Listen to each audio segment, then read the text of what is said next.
Well, everybody in Progress Land, this is the progress report for this. It's the second Wednesday in May. Is that not right? It is. May 12th. And, Mike is back. Mike is back. My friend Mike finally. I don't know why anyone would celebrate that, but okay. Goddamn Skype. Watch your language, Bob. He's here. He's here. It's a family show. And I'm really pleased. I'm relieved. I've gotten my second shot, and come the end of the day Friday, I'll be optimally vaccinated, and I'm very happy to be able to get out and do things that as close to normal as possible. So I hope that the fact that Mike is here will prompt some of our fans and viewers to call in. Oh, here we go. Most dangerous hour on TV. Here we go. You got the number on your screen, I'm sure. And today, and this was a suggestion from Mike Farley himself, we are very pleased to have with us, and I don't know, have you been with us before? One time. One time, I thought so, but it's been a while. We're really pleased to have back with us Sarah Jane Canoy, who is the executive director, is that right? Yeah. Of the Granite State Organizing Project, which is the premier activist organization for people who want to make a difference in our New Hampshire world, and in some ways even broader than that, Manchester and beyond, in areas that we care about in our community. And if you're not familiar with the Granite State Organizing Project, which is usually just abbreviated to GSOP, or the works that Sarah Jane Canoy does, we hope to fix that for you today, because it is awesome and essential and contributes so much to the well-being and the in a very advancement. Broad scope. Too. In a very broad scope. scope. Very broad. So, Sarah Jane, I really appreciate your coming in and joining us. I know you're a busy lady every day, and I'd like you to tell us a little bit about yourself. Can you do a little bit of your own introduction? How long have you been doing this? How'd you get into it? And why you're still getting your chops doing it? Sure, thanks, and thanks for inviting me in. Actually, you know my father, Zane I Canoy, do. He's one of my favorite people. Who doesn't? In fact, I got to give him a call. I haven't talked to him for a while, but he's one of my favorite people, yes. Okay. And my mother, Martha Bauman. We grew up in Lynn, Massachusetts, not too far from here. And both of my parents were very active in their community. My father was a pastor. Yes, I know that. And both my parents were very active in the civil rights movement. They went to several of the marches in Washington, D.C. My father went to Selma. So I kind of grew up with it in my blood. But I worked my way through high school and college, working in low-wage jobs as a nurse's aide, and joined a union, and then went to UMass, studied economics, and I just thought, well, the world isn't right yet. The world is not right as long as people work full-time and can't afford to live. You may have a few more years after you need to work before you get the world right, I'm afraid. Yeah, so I just kind of grew up with organizing in my blood. I worked in Chicago for about 20 years. And then in 2007, I wanted to come back this way because both of my parents were aging. My nieces and nephews were growing up. And I found the job with the Granite State Organizing Project. It did start before me. I was not the founding director, but I've been here now since 2007. And I do it because it's fun. It's good. It should be fun. It's fun. Yeah. Yeah. And happy warrior. And I'm sure you'll be able to tell us as we go on, you are making a difference here. It seems in some circles that the title community organizers become kind of a pejorative. Oh, they vilified it to get at Barack Obama. Yeah, Barack Obama. That's exactly what I was thinking about. It's true. Have you run into that too, and how do you respond to that? Yeah. I know recently one of our famous New Hampshire newspapers, the editor called Granite State Organizing Project a left-wing activist organization or something like that, and called me the representative.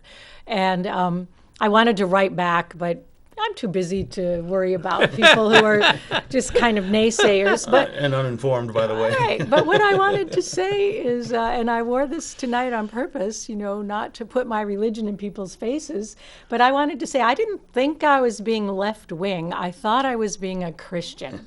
Because to me, and Granite State Organizing Project is a faith-based organization. We include Unitarians, Christians, Catholics, Protestants, Jews, Muslims, Baha'i.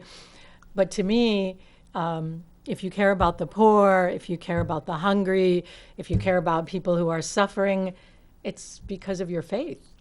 So well, I thought I was being a Christian. There was this guy that lived about 2,000 years ago that had some of those same concerns, as I understand it. You know, yeah. It's very funny that you bring that up. You're probably one of the first people that has brought it up in conversation with me. Mm-hmm. And whenever I'm asked, I make no bones about it. I am a liberal. I believe in the liberal end of the spectrum.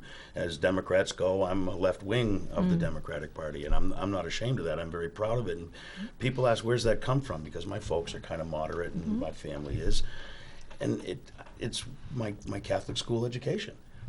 Being brought up in the idea that you care about your neighbor and that you do unto others as you'd like done unto you. And that, I mean, you can go on and on with I'm not going to try to quote scripture, but it's those precepts that made me a liberal. It wasn't reading the Communist Manifesto, you know? No. Right. No, it was the Beatitudes, right?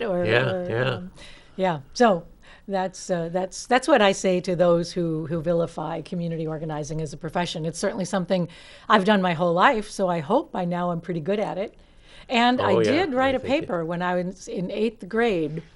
You had to write a paper about what you wanted to be when you grew up, and I said I wanted to be a community organizer. Really? Yep, and I got a C, which was not a good grade. Right. And the teacher said it was a B paper, but I took a grade off because there is no such profession as a community organizer. Yeah. That's an encouraging word. Yeah. Well, that's a wonderful story, and you know that your 8th grade aspirations have come true to the great benefit of so many in New Hampshire. Despite all the naysayers, right? Right. And all the waitressing and nurses' aides and low-wage jobs between then and now, but it was worth it. Yeah. So tell us about the Granite State Organizing Project itself. The title's a little Delphic, I think. You know, what are you organizing to do? Yeah. When were you organized, and how are you supported? Sure. It was started in 2002, and Granite State Organizing Project is an organization of organizations. So most of our members are faith communities, nonprofit organizations, community groups, some schools and learning centers, and then we do allow individual members as well. But we are primarily an organization of organizations, and we're created to work for racial, economic, and social justice in the Granite State, and to do so by involving those who are most affected by the issues. So our most fundamental theory is that it's not me who's the director or even the board of directors that decides what we work on. It's the community that we work with. So the decisions of what your project going to be come up from your grassroots, essentially. That's right. My goodness, that's very good. And it's not necessarily the way things go mostly.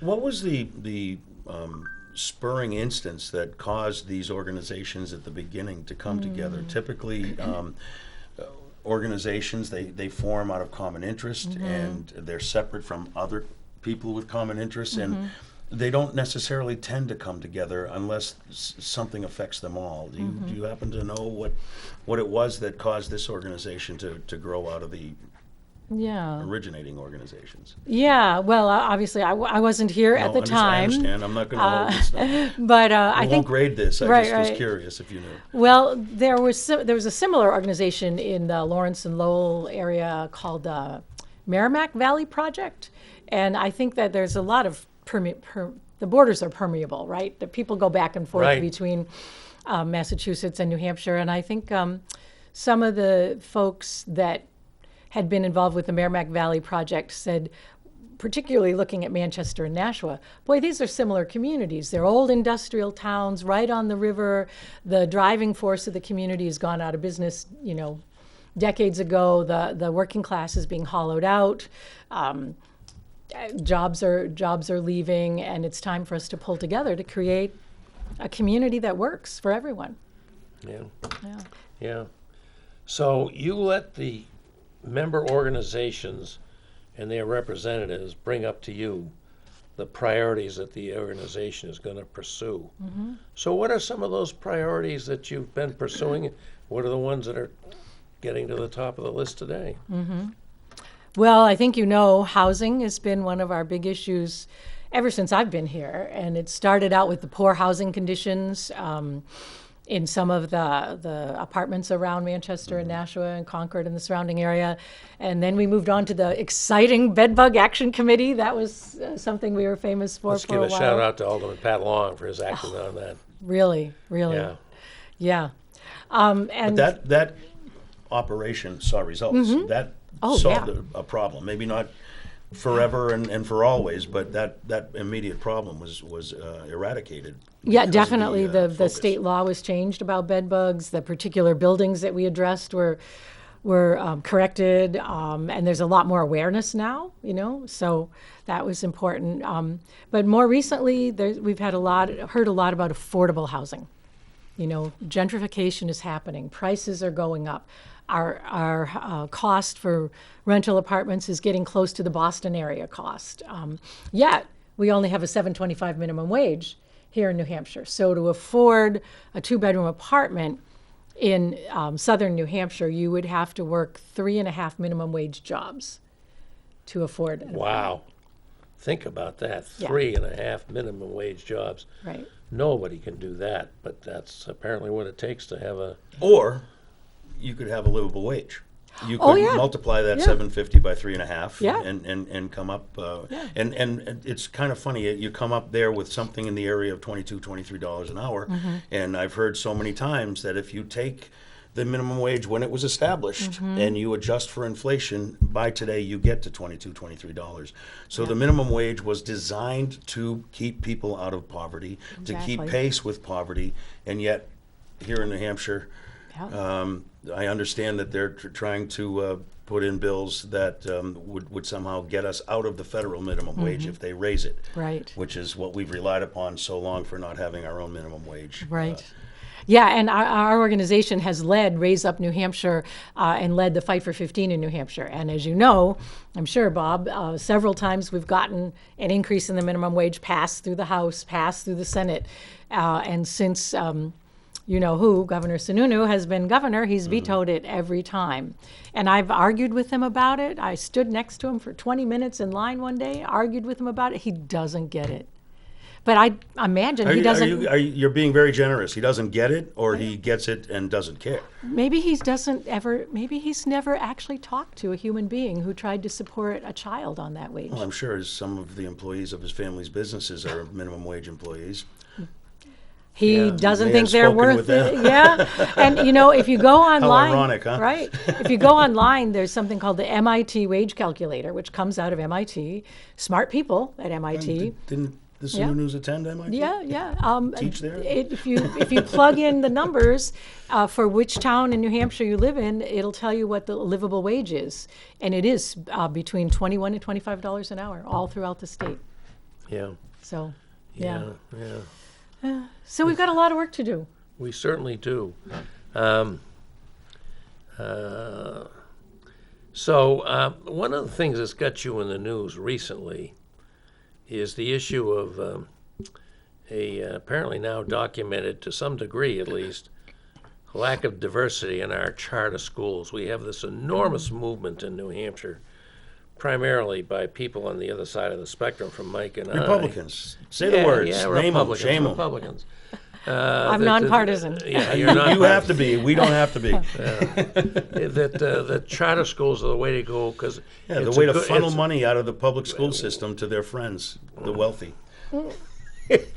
But it is what it is. Their argument is that charter schools can offer an opportunity for people of all kinds of backgrounds and economic circumstances to have a choice they may not have with the public schools. I find that all a little iffy, but that is the argument they make. So what are we finding out about how charter schools are doing, and does this apply to Manchester charter schools or charter schools across the state? My understanding is it was across the state. And it was actually the union leader that put this report together. It was not my organization. Why did they say it was you or the GSOP? No, they just quoted my opinion about it. Oh, I see. So it was a misleading article, not an untrue article. No. If you read it. So they put these numbers together, and they showed that The charter schools on average have half as much diversity as the regular public And this schools. is throughout the state. Throughout the state, and in particular in Manchester and Nashua, where we have more diverse communities. And the one charter school that had really made an effort to serve the low-income and immigrant population, they're closing. And they were great. I remember them recruiting actively in public housing throughout Manchester, working really hard to hire a diverse staff, but apparently they couldn't make ends meet. Now, I am not 100% against charter schools. I remember when they first came up with the idea, and the idea was that these small schools would be little laboratories, little incubators. They would still be public schools, and innovative teachers and principals would try new things, and when they worked, they would be spread into the regular public schools, and that was the argument for charter schools. And so, one of our big principles at GSOP with our youth organizing has been student-centered learning. Every student needs a learning plan that works for them. Everybody learns differently. You might learn through reading, you might learn through hearing, you might learn through doing. So student-centered learning is important, and charter schools try to do that. But if they're just doing it for an isolated section of the population or an elite part of the population, and if what they learn isn't being transferred into the main public schools, then what's the point? Right? Yeah. I mean, So this was a union leader survey that actually picked up the fact that these charter schools, despite their perhaps best intentions, but certainly their stated raison d'etre, were not really providing as much diversity as the public schools in the communities that they serve. I mean, there's been real pushback against that, which is kind of astounding. I remember seeing, I think it was the same editorial that called you a left-wing organizer, which I think should be a badge of honor, but maybe not. Suggested that the problem with charter schools is because they only get the state adequacy funding formula directed to them, which we all know is way, inadequate. Way inadequate to the inadequate. actual cost of educating anybody. Talk in the about an public school. Orwellian term, huh? And these charter schools are technically, and I guess factually, public schools. And so the problem is that to keep them going without being able to tap local property taxpayers in your community like the public schools can, the other public schools can, they expect, the clientele of these schools, their families and friends to step up and raise big money. But do they forget that in public schools they do that too, and the teachers are buying supplies, and the kids are doing fundraisers so that they can have things that you and I had when as a matter of course because our parents paid their taxes. Yeah.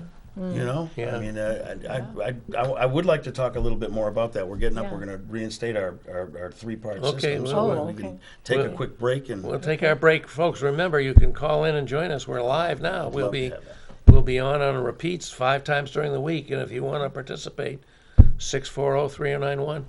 And after our break, we'll be right back with more from Sarah Jane Canoy, Executive Director of the Granite State Organizing Project.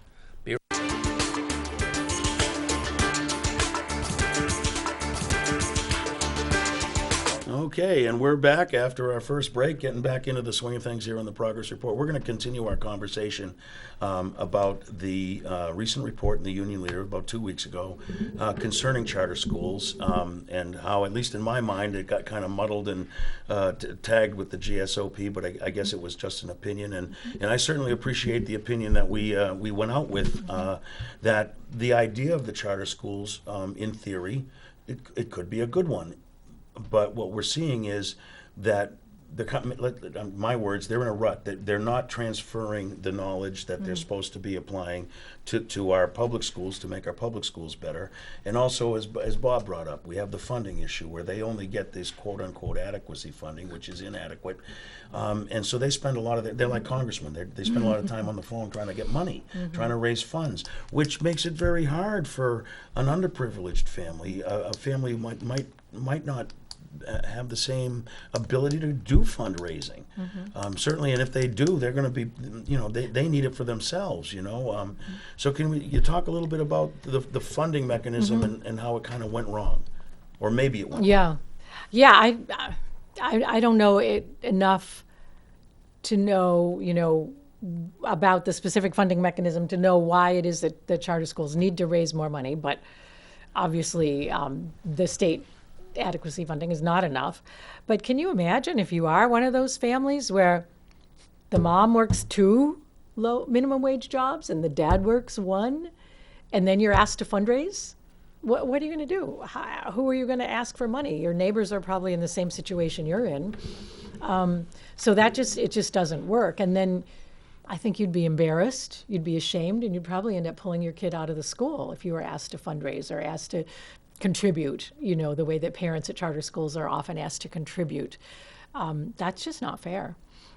But the whole school funding situation in New Hampshire, Manchester is about $11,000 per student. Do you know there's places like Wolfboro that approach $30,000 per student? I know very well, Oh, I did not know that. Really? Yeah, that's the kind of education that you can have if you have the will to do it. Yeah. I got to believe that all that extra money must make some difference in the educational experience. Yeah. Yeah. You can't just throw money at it, but as you know, we've had classes where the kids don't have desks. The kids have come to us and said, there weren't enough desks in our class. And no, we don't take books home. We share books in the classroom. And the teachers, they buy pencils, they buy paper. That's ridiculous. That shouldn't have to happen. Yeah. But oh, my goodness. So where are we at on this issue? What do you think? There are those people like Joe McQuaid in the Union Leader editorial where he denounced you as a left-wing organizer, said, well, just let the money follow the kids. Well, there's a huge problem with that, is there not? Not least that there's constitutional limitations on this. We're not supposed to fund, sectarian religious schools with public funds. That's a breach of the separation of church and state. So, you just can't do that. And not to mention, could I take my paltry 11,000 from Manchester and go to school up in Wolfboro? No. Well, and public education is supposed to be public education. So it's a part of the bedrock of this country that everybody deserves the right to a decent public education. Yeah. And when you end up with segregation, however you define it, by economics or by race or by ethnicity or by ability, you're ending up not getting an equitable public education to everyone. Yeah, right. Right. So one of the things I'm interested in knowing about what GSOP does is, you're statewide, right? Mm-hmm. But you have chapters in Manchester and Nashua and a general chapter cover the rest of the state. Is that, if I get that right? Yeah, we have most of our work is in Manchester and Nashua, Concord, growing work on the Seacoast and in the Upper Valley. Yeah. Yeah. So are you active in the legislature when these bills come up that affect things like funding for charter schools and, other issues? You active up there? Yes, we are. And for the most part, it's not me or the staff that are up there, but it's the members. Mm-hmm. So it's members from your local Catholic church or your local Protestant church or your local Jewish community that take time off work.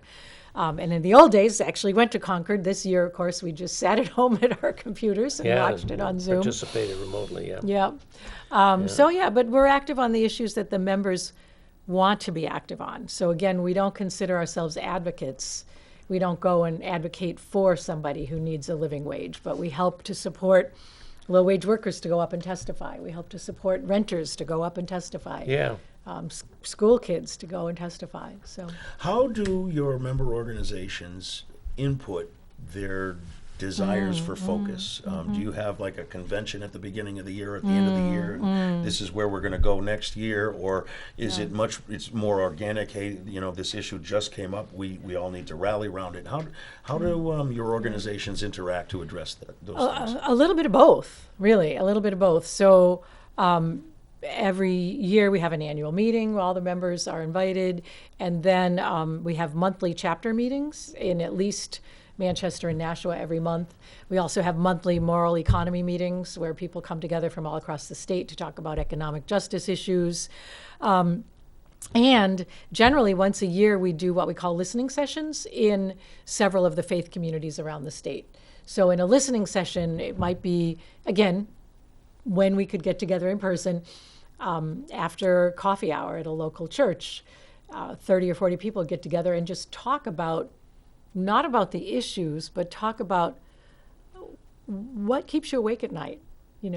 What are you most scared of for your family? What are your biggest hopes for your kids? And it's out of those conversations that the issues people really care about emerge. Because we're talking about what affects us personally. Yeah. So that's what's the important thing. Because you'll take a day off work to go to Concord to testify if it affects you personally. But if it's just, some issue that you should care about. That brings up something that I've been thinking about during this COVID, and there are a lot of people, and I hear it a lot.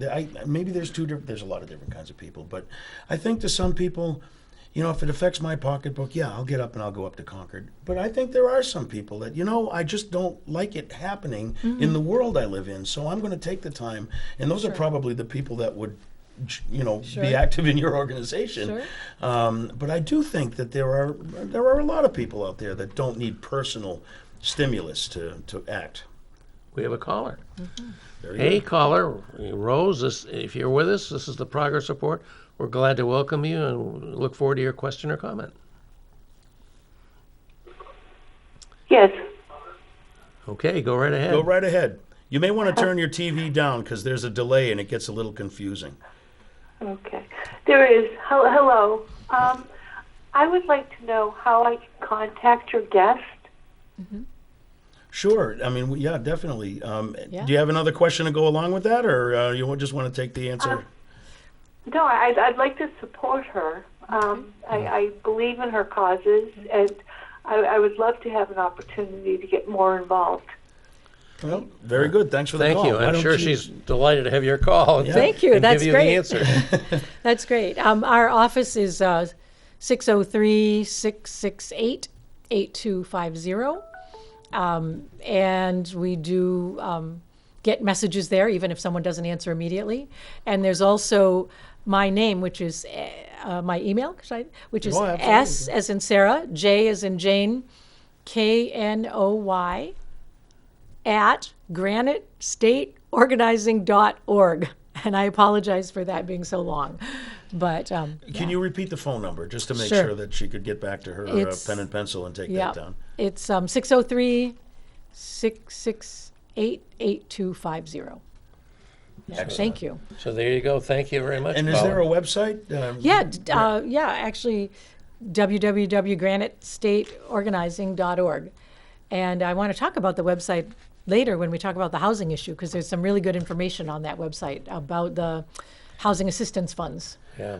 I'm glad we're going to get to that too. We talked about that before the show. So let's get right into the housing issue. I know that's been a major focus for your energies at GSOP for quite a while. Trying to prevent evictions that force people out of their housing, and we have a woeful lack of affordable housing throughout the country, and particularly here in New Hampshire, and certainly in Manchester. So, what are your projects and programs to address the housing issue? Yeah, well, I think the most important thing to talk about is the COVID relief money, and that isn't specifically a project of ours, but it is a project of ours to spread the word about it. So the president has and Congress have passed a big package of money coming to each state, and I think in New Hampshire it's several million, maybe even 100 million, for emergency rental assistance money. And this money is available to anybody who can't pay their rent because of anything related to COVID. So if you lost a job, if you had to stay home to homeschool your kids, if you had to stay home because you got COVID, if you had medical bills. Or someone in your family did. Someone in your family did. Or your business had to close up and you couldn't work from home. There's any number of reasons for that. Right. Reduced hours. This money can pay your rent, and it can pay it backwards for the whole year and forwards.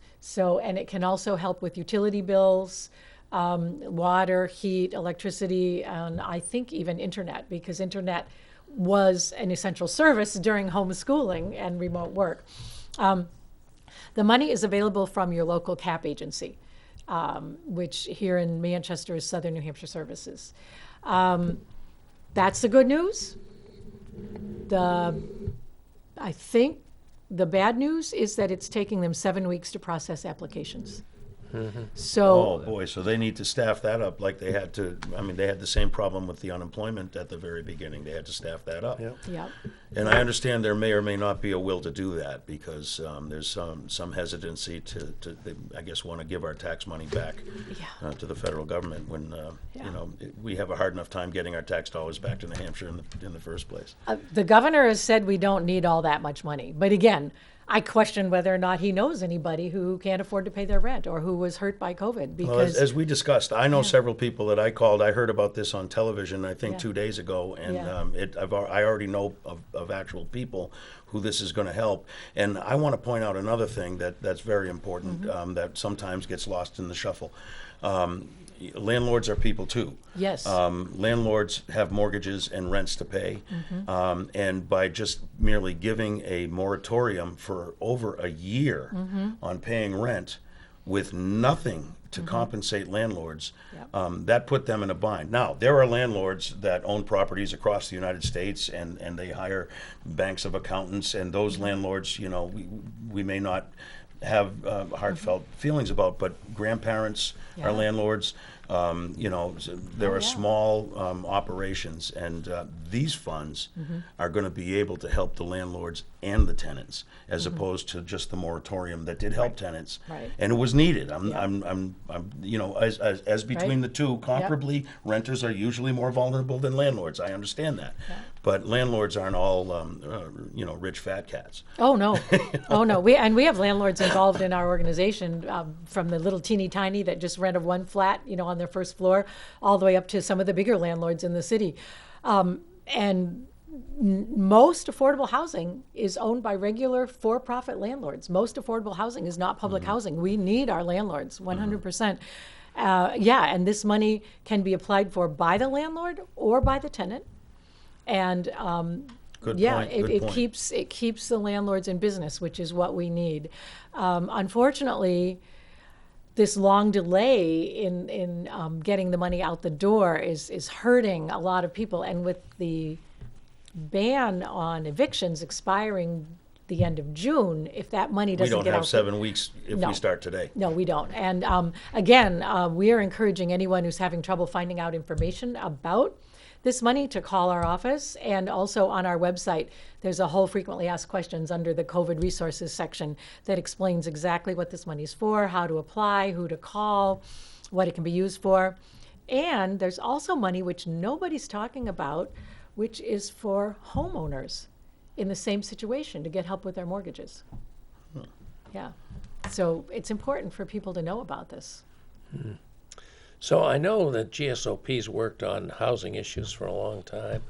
I think a few years ago you did a major study dealing with the issue of substandard housing that was really below the minimum health requirements for safe and healthy housing for people. And what can you talk about that and what the result of that was? What was accomplished? Well, that's a good question. There was a Substandard Housing Commission that met for a year with members of the Building and Planning Department, Leon Lafreniere and City Attorney. I believe we addressed the report here on the show back when the report. I think we did a few years ago, It was not a good report. No. There's a couple of those buildings that are exactly the same, but most of them have been either sold to slightly more reputable landlords or cleaned up a bit. At the time that we wrote the report, it turned out the city was something like a year and a half or 2 years behind on their inspections. They did hire more workers, and they have caught up on their inspections. Well, that was I remember my biggest takeaway from that was that I was seeing pictures of bathrooms where you could see your neighbor in the bathroom below, and yet some city official had signed a certificate of occupancy for that apartment. That's where I had a real problem. Why? I guess, but that's not. If we're hearing that there's been progress made, then that's a good thing. The fact that there are some that still have not improved, I mean, that's shame on us as a city. We need to do a better job. We need to provide better housing for our people. We have this big homeless problem. We're moving them around from park to park to park. Yeah. Well, the biggest thing is that there's no teeth. And what we recommended and that the city said they would do, but then they never did, was that so you don't pay your parking tickets, you can't drive your car. Why? It's got a boot. They boot it. Right.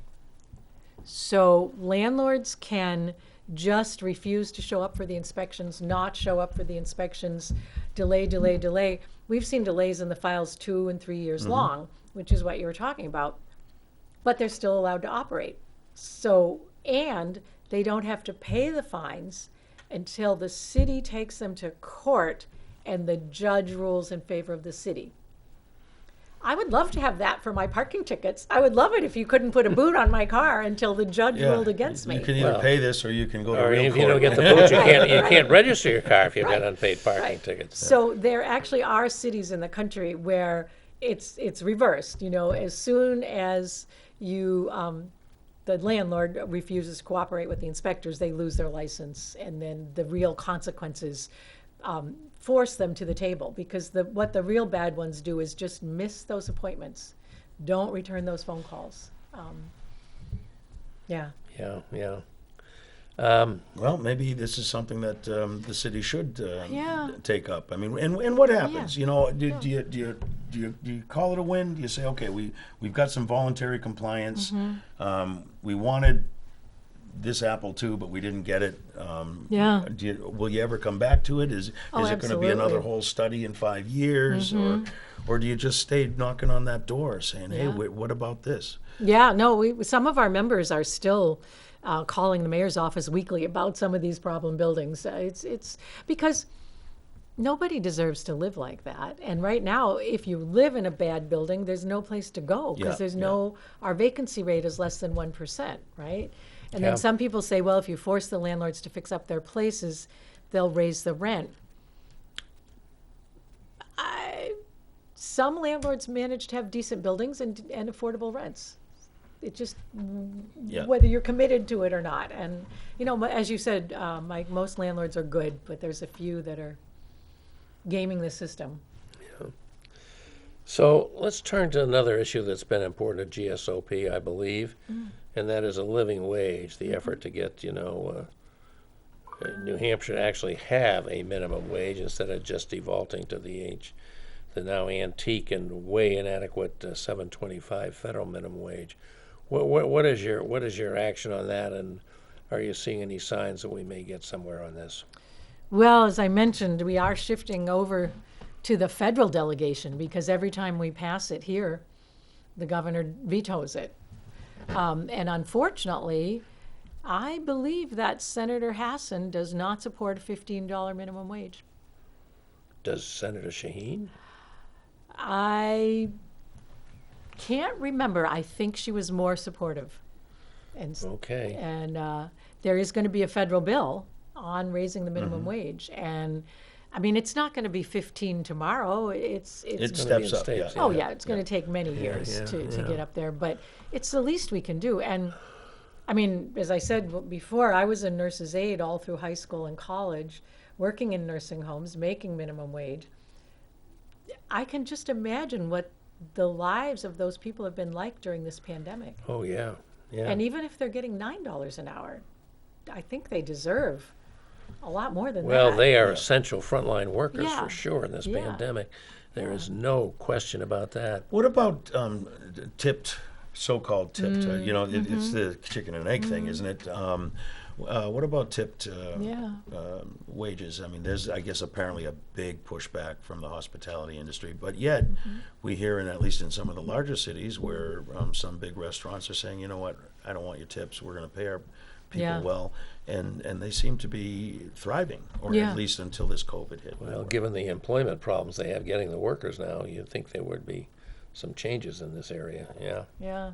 I read a report, came out about 2 years ago, that said that tipped workers, whether it's busboys, bellhops, waitresses, waiters, bartenders, suffer more sexual harassment work than any other category. That would not surprise me for a minute. No, it doesn't. Does No, it? it does not. I hadn't thought of it, but it does. You know? Yeah. And then when I read in recently in the news about certain customers demanding waitresses take off their mask and smile so they could get a tip, I thought, yeah. There it is, right? There it is. Yeah. Yeah. And you've been there and lived that life. Yeah. Yeah. Yeah. Well, and the other thing. Well, we're ready for our second break. Let's take okay. another break. Okay. We'll take another break. Take We'll a be breather. right back with our It's final been- segment. It's been brutal. As we look forward, and please call in 640-3091. We'd love to hear from you with your questions or comments, so please take that opportunity. We'll be back.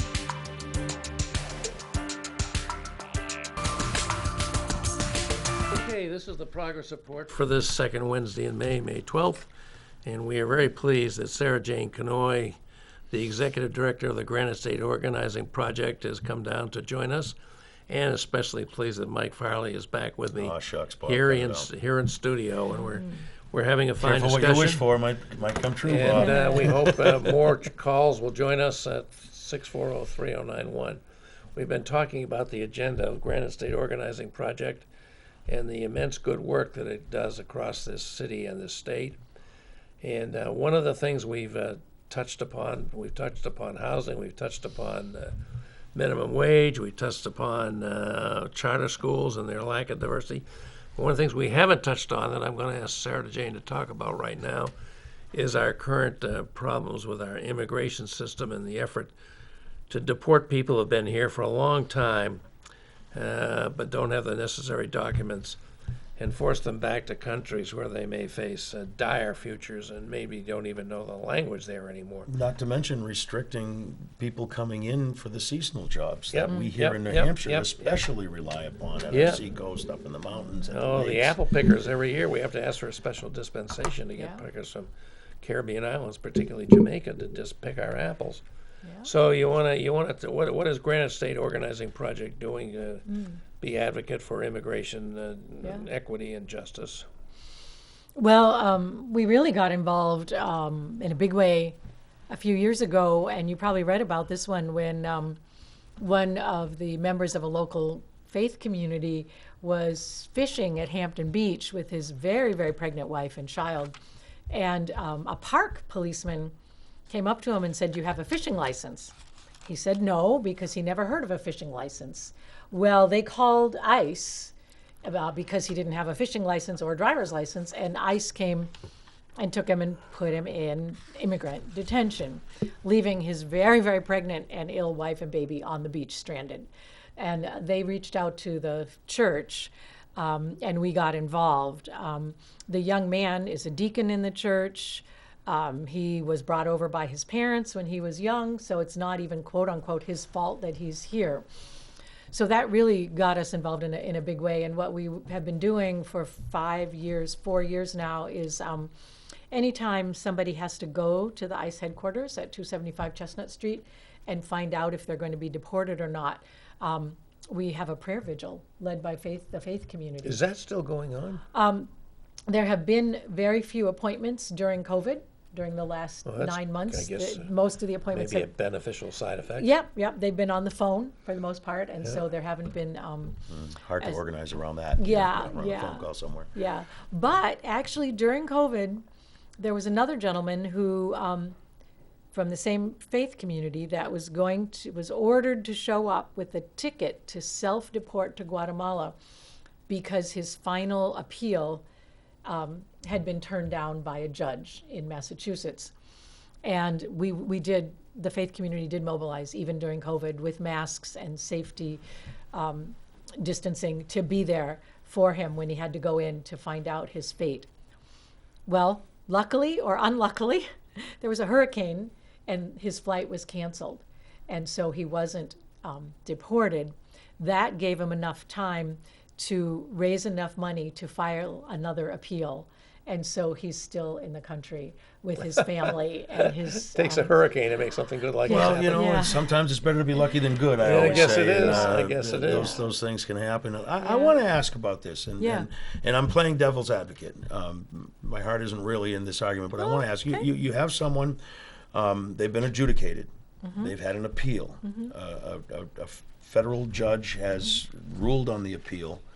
and denied their ability to stay in the country. That is there a flaw in the due process? You know, I mean, I have certain personal beliefs, but I also believe very deeply in due process, and we have to all obey the rules, whether we like them or not, strive to change them. And that's why I'm steering my question this way. Is this due process system wrong? Was there another appeal apparently available to him? He just didn't have the money for it. Talk about that a little bit. Well, immigration law is really, really, really complicated, and you should have Ava Castillo come on and do her immigration and we 101. we have had her, but not for a long time. Yeah. It's been a while. Yeah, but I will say that first of all, a lot of immigrants are preyed upon by attorneys who are not immigration attorneys, and who take their cases and don't do the job properly. You cannot trust anyone who is other than a specialist in immigration law, because it's so complicated. That's number one. Number two is immigrants are not allowed access to public defenders ever. So even if they're arrested for drunk driving, they don't get public defenders. They don't get public defenders I did not know that. if they're undocumented. There's no such thing as a public defender for immigration offenses. So they have to pay. That is a policy decision Right. that we may agree or disagree with, but that's a policy decision. That's a decision. So, yeah, there's often a lot of appeals, and the way that the system works, USCIS is over here, and ICE is over here. USCIS is U.S. Citizenship and Information Services. ICE is Immigration and Customs Enforcement. You can have a case pending at USCIS, and ICE can deport you without consideration of whether or not you still have a case pending. So that makes it it's like a catch-22. Okay, so what you're saying is that the problem is so big and needs such a big overhaul that given our current politics, we're just not going to solve this, are we? Well, what we need is, and there's talk of this in Washington right now, is a citizenship path for essential workers. So if you think about, there's at least 5 million people in the U.S. who have been deemed essential workers during the pandemic. Nursing assistants, dietary assistants, home health care workers, who for one reason or another. Grocery store clerks. who for one reason or another don't Probably have, not hedge fund managers. Right. They don't have documents. So why not, in this next recovery package, include a pathway to citizenship for these people? And we are trying to get Senator Shaheen and Senator Hassan to support this. They have not agreed yet. You know, they do support the Dreamers, the kids that were brought here, in a certain period of time. Yep. They do support some relaxing of the farm worker rules, because the New Hampshire farms are in trouble without immigrant workers. But we need them to support a pathway to citizenship for essential workers. I could name you 10 people here in Manchester who were taking care of the elderly during the pandemic, who went to work every day and who are undocumented workers.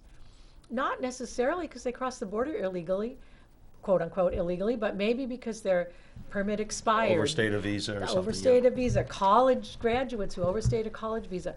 Domestic violence, whose partner stole their documents. There's so many stories about what makes a person quote unquote undocumented that it's a big lie to say, oh, they all crossed the border illegally. Less than half of the undocumented workers in this country crossed the border illegally. Is it that low? I had heard that it was a fraction, but I didn't realize it was that small About a fraction. 50-50, yeah.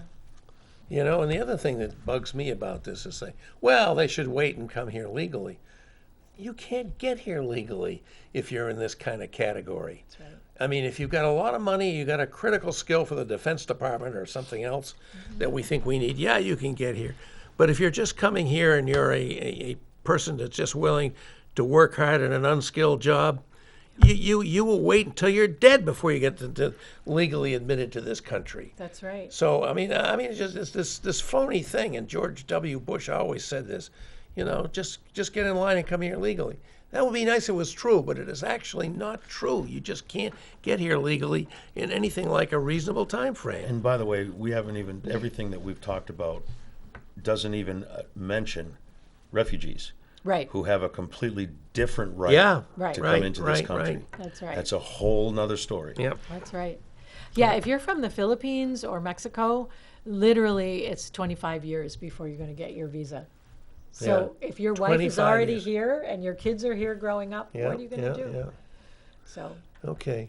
But what was it, Norway or Sweden? What was the country that Right. guy wanted it? Yeah, Norway. I think you like the You Norwegians. could get here pretty Yeah, quick. it has something to Right. do with the faces. Something to do with Blonde the hair, faces. something like that. Yeah. Anyway, let's talk a little bit. Go back a little bit to your organization itself. How are you funded? How are you staffed? Oh, And if people want to get involved, how should they do that? Sure.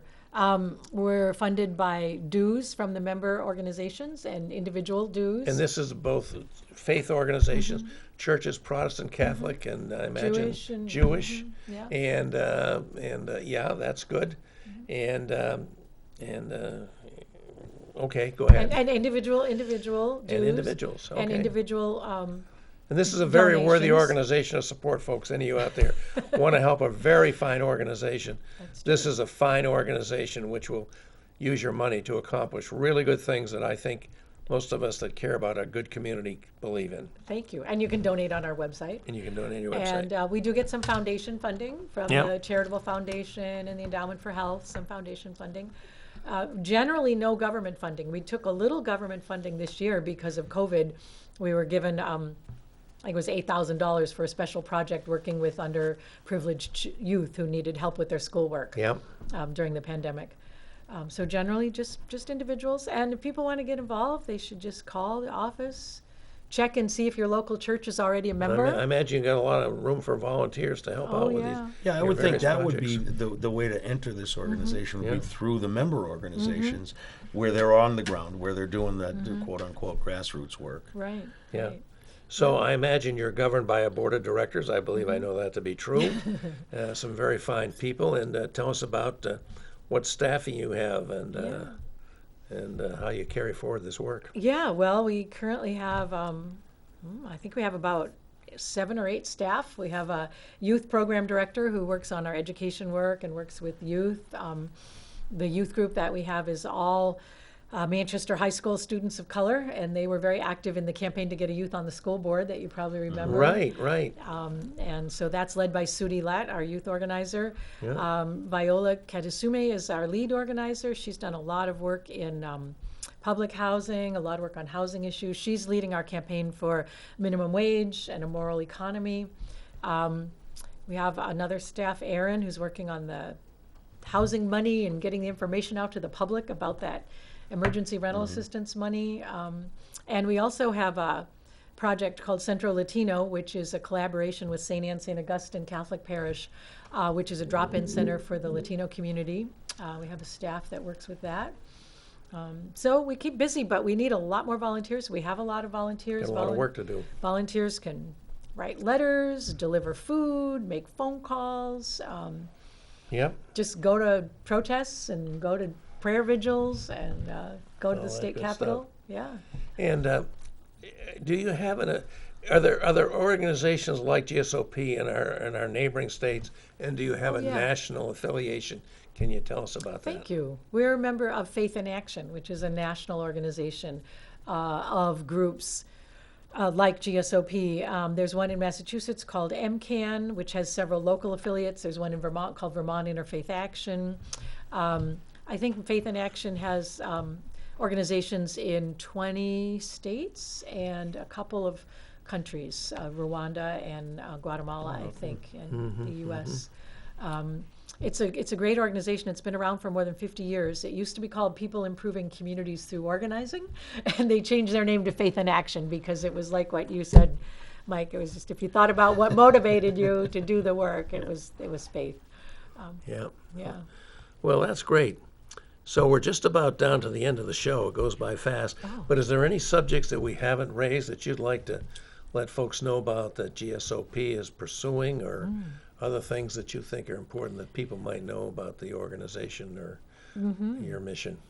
Well, I'm probably forgetting a lot of things, but one thing is this House Bill 544, now Oh, yes. budget trailer number 2. Yeah. Don't teach divisive concepts. That's boy. become quite the issue. Oh, And like There's like one particular divisive we concept Can't, we I think can't they talk have about in the problems in this country's, Yeah. right. racist past, and I would say present. critical You know, thinking is bad. I hear this thing. We're not a racist country. Yep. well, we're not an apartheid country, but, you know, we really are still a racist country in so many ways. And why shouldn't people learn about that as they learn about the things that have gone right in this country? I just don't understand that. I don't know where this is going, but you say it's back in the trailer bill, so it won't be a standalone bill. Has nothing to do with the budget, folks. Nope. Should not be in the trailer but bill. the trailer has to pass, so Right. Trailer has to pass. Right. That's the maybe it'll get stripped out. that's the last one of the last refuge of scoundrels. Yeah. Who said patriotism the last refuge of scoundrels? Yeah. Which I think is a very good thing. Okay, well, thank you so much, Sarah Jane, for very coming much. down and joining us. It's been really great. We're really glad that you're serving New Hampshire in the way you are, because it's really invaluable. And I hope somebody will come in and be willing to help you out, because there's lots of opportunities to be good help to people, isn't there? Yeah. Throughout there, everywhere here. Oh, one other thing I just want to mention. I just got a minute left. You know, when I was leaving the show last time, Joe Kelly, the master, he said, well, you said you're going to have Sarah Jane Canoy. She's going to talk about lack of diversity in the charter schools. Well, a reminder that New Hampshire's 94% white. So, Well, then we can do what we want, right? there There you have it. You want to make a quick comment on that? Manchester's not 94.7% No. white, and diversity isn't just about white versus black, Mr. Joe Kelly Lavasser. It's about Latino and people of English of a second language, and it's a lot of diversity there. So I just had to get that in to let Joe know I haven't forgotten his comment. We're out of time. I'm going to be quiet. Thanks for watching, folks. We'll see you next week. Thank you. Okay.